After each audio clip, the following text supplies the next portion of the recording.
Odema, a very quick one. Org4n Harvesters. When we say organ harvesters, some people are until Ome ha direct. I will play you a voice note. I will play you a voice note. You will listen to this woman. No confession here. No testimony. You got no testimony this woman. You know, and you know Org4n Harvesters and you also it's not just Nande and a Brunde Mado, Nworieubi, Guru Meji, Guru Liver, Guru Kidney. Ano Mado had a reche. Some big men in Imo State, Ano Mado. We have cannibals among us. If you don't know it today. All these chiefs, Oga Honorable Sunda, these big men in Ano Mado Kahani, Hana Heriano Ewu, Hana Heriano Keta, Hana Heriano Nama, Hana Heriano Ihozo, Hana Heri pork meat, Ano Mado Kahani, Gigana Friji, ha. Ega ano mada park ebu actually ebu park not approve they gonna fridge ha. They might be even listening to me now. How we can ega monte now. Nda area no madu we can ega ha. But let me play this voice note first. Play Chaziaya. Then we will say what we want to say. I want you all to join me in thanking God for what He did for me. On the 28th of last month, which was last week Wednesday, one of my patients had a CS in FMC. She had twin. And she called me. She delivered on Tuesday morning. And on Wednesday morning, she called me that one of the babies suddenly started breathing somehow. They had to rush her into ICU. She called me to come so that I can help her check the baby. I was like, but FMC has the best doctors, pediatrician that will know what is up. She said she wants me to come because I was the one that treated her before she conceived those babies. So she and her husband, anything that concerns her during that pregnancy, they wanted me to monitor it. I was also the one that advised her to go to FMC for the CS. I entered a bus going to FMC from fire service. My sisters, when we got to around Nworieubi bus stop, the driver told me to please help him with 500 naira. He gave me 1,000 naira note. As I wanted to, I collected the money. I opened my bag to check. It was as if something I held. It was as if I held something. And immediately I held that thing, my system changed. And I started feeling dizzy. When I realized that I was even sleeping was when I started seeing FMC gate from the vehicle faintly. That was when it dawned on me that it's like I have entered a wrong vehicle. And I was calling the driver, telling him, driver, FMC. When he refused to stop, I dragged him. In fact, if you see the way I was dragging him, I was dragging him for him to stop. I wanted the both of us to control the steering. If at the end of the day, let the both of us just end somewhere. If he's dead, let us die that day. As I was dragging him, somebody from the back hit me to subdue me. Oh my God. When I turned my back, that was when I knew that I've entered evil vehicle. There was a pregnant lady there. They've already closed her mouth with a black sellotape. 2 school children and 1 younger lady. That guy that hit me at the back brought something that looked like perfume. He sprayed it through my nostril. The thing now subdued me and weakened me. Before you knew what was happening, I don't know how long we drove, but I saw myself inside a very thick forest. By then, they were bringing us out from the bus, Imo, taking us into another vehicle.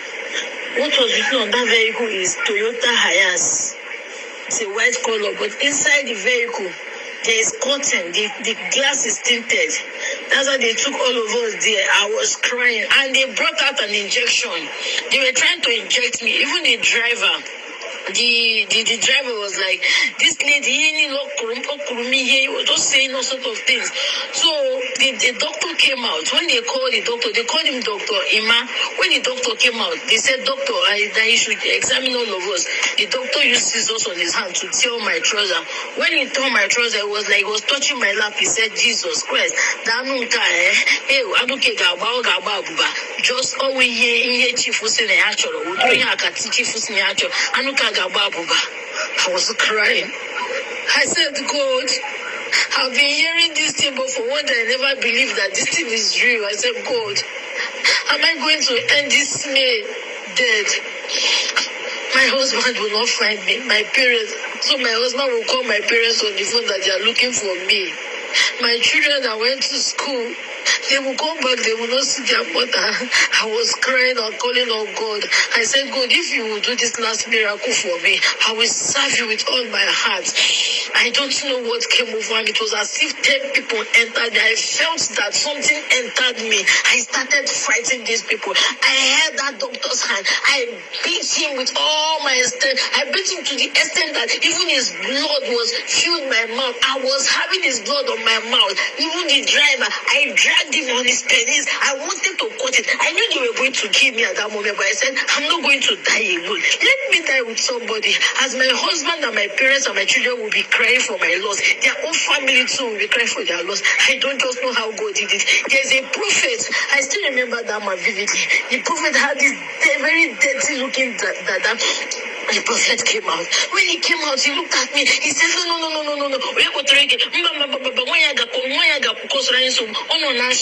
And my period was supposed to be on the 2nd of June, but I don't know how God did it. My period started coming out at 28th. Dear, I don't know how God did it. I don't know how God did it for me. When the prophet said they should throw this woman away, they should collect all my money, these people were beating me. They beat me to the extent that I thought I was even going to die. They brought out a cutlass. When I saw the cutlass, I thought they were going to cut my head with the cutlass. But they flogged me, they injured me.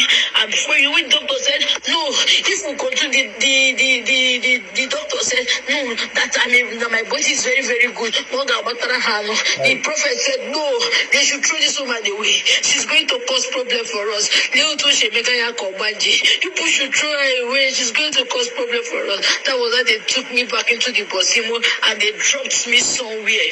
I don't know where they dropped me. I was crawling. Looking, because where they dropped me is a farmland. I was crawling, screaming, calling on people. I don't just know how long I crawled down to the road. When I started hearing people's voice, I was shouting, help me, help me, help me, until one lady holding a money point POS. The lady was one that saw me. She started shouting. She called one man. They came, Bosimo people.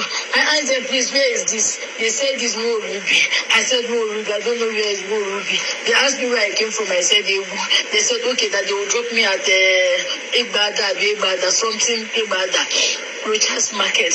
That was how they helped me down to that Igbada. They dropped me at the bus stop there. Thank God these people did not collect my phone. They collected all the money, but I don't know, they left my phone for me. Maybe they left that phone for me so that my family would be able to reach me, but they off the phone.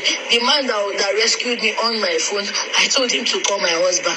That was how he called my husband and started calling people, some of my contacts. That was how my husband and my neighbors, they came to pick me up from that side and took me to the hospital. Since last week, I've not been myself.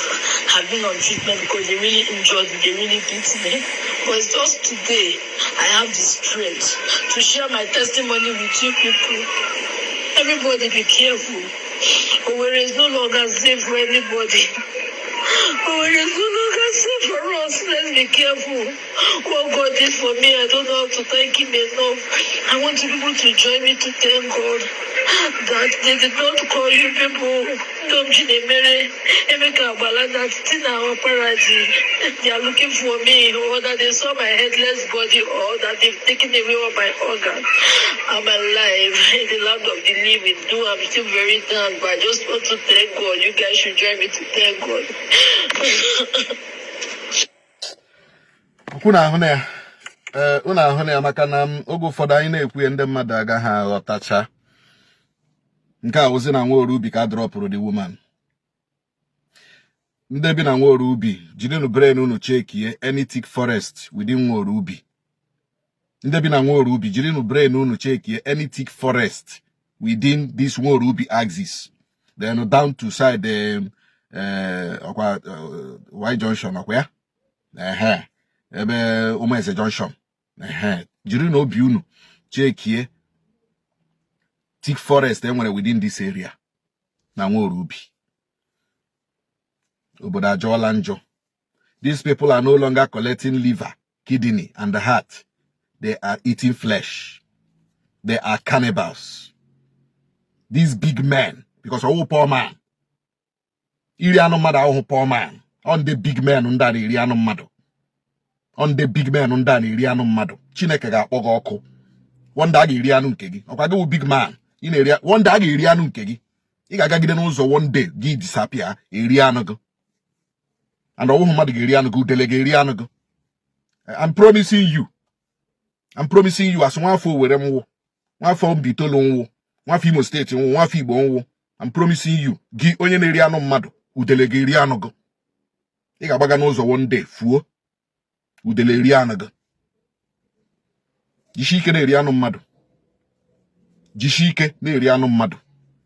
Onye ọwụla dịrị anụ mmadụ a ga-eri nke ya. Ọ message m chọrọ drop unu now. Then be very careful. O nwere ihe ha na-agba ndị mmadụ perfume ha na-agba ndị mmadụ. Ekwuole m ihe ya kwuchie ya ike. I have been the only voice exposing these people in Imo State. And Chukwu Okike Abiama has been giving me the protection I needed. Chukwu Okike Abiama has been giving me the protection I needed. Because I know Obi Adronde organ harvesters mma. Obi Adronde cannibals, flesh eaters ndamma. Mandi ne ebu anu mmadụ na-enye ndị hotel, na-enye ndị restaurant, ha na-ereshi ndị mmadụ anu mmadụ. Hotel ahụ ndị customers nwere ndị ga-abịa na ha mara na anu mmadụ ka ha na-eri. Restaurant ọ ga-ama ya anya ha enye sign, ama na anu mmadụ ka a ga-etinyere onye a n'ofe, tinyere ya na rice. Ihe awụ an organized crime perpetrated by big men, even politicians in Imo State. But I promise you one thing. Chineke ga-akpọ gị ọkụ.